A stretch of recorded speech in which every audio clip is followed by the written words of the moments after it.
Le président du Soudan du Sud Salva Kiir et l'ancien chef rebelle Riek Machar ont convenu de former un gouvernement d'unité avant l'expiration de la date limite du 22 février.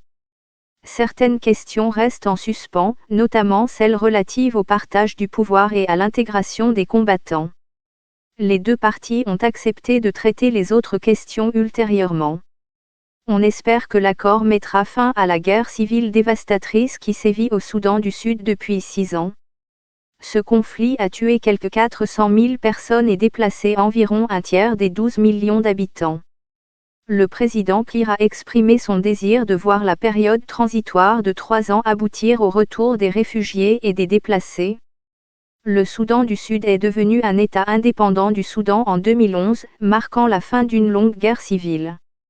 Mais il n'a pas fallu longtemps pour que la promesse de paix s'effondre.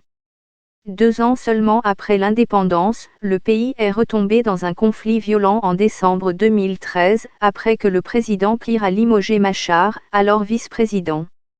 Le président Kiir avait accusé M. Machar de préparer un coup d'État pour le renverser, ce que ce dernier a nié.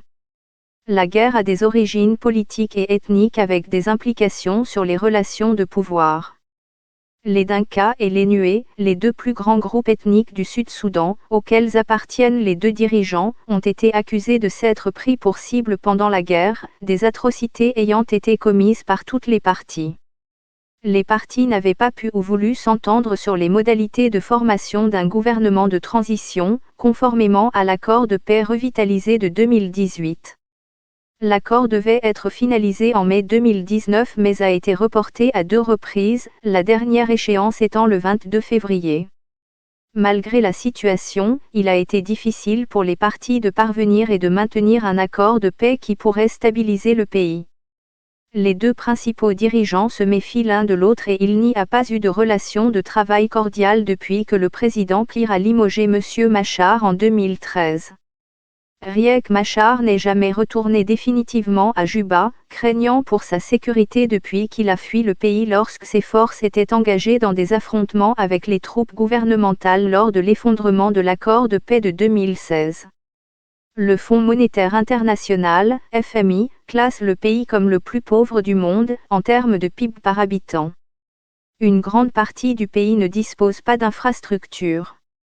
Le pays n'a que 300 km de routes pavées, sur une superficie de plus de 600 000 km². La plupart des régions du pays situées en dehors des centres urbains n'ont ni électricité ni eau courante.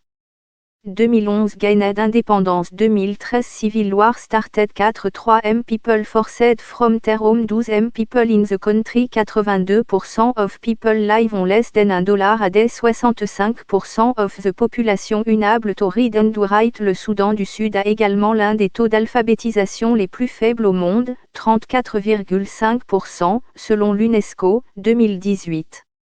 L'UNICEF, l'Organisation des Nations Unies pour l'enfance, estime que 70%, environ 2,2 millions, des enfants ne sont pas scolarisés, ce qui met en péril leur avenir et celui de leur pays.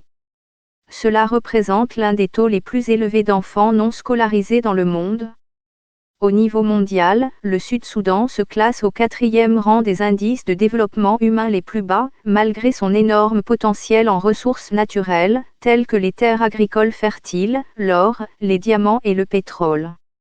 En 2019, plus de la moitié de la population avait besoin d'une aide humanitaire, avec des niveaux extrêmes d'insécurité alimentaire dans tout le pays, selon la Banque mondiale. Le pays dépend presque exclusivement des revenus du pétrole et il y a très peu d'investissements dans d'autres secteurs comme l'agriculture et les infrastructures. Plus de 10 accords et cessez-le-feu ont été conclus depuis 2013. Les deux dirigeants ont affiché leur incapacité à maintenir un quelconque accord, y compris sur le partage du pouvoir. Peter Adwok Nyaba, un activiste et ancien ministre du Soudan du Sud, déclare dans un avis de 2019 que l'accord ne traite pas complètement les éléments conflictuels du nationalisme ethnique, des luttes de pouvoir et de la faiblesse des institutions de gouvernance, qui, selon lui, restent persistants malgré l'accord. C'est un cercle vicieux typique, pauvreté, conflit, absence de développement, puis conflit, dit-il.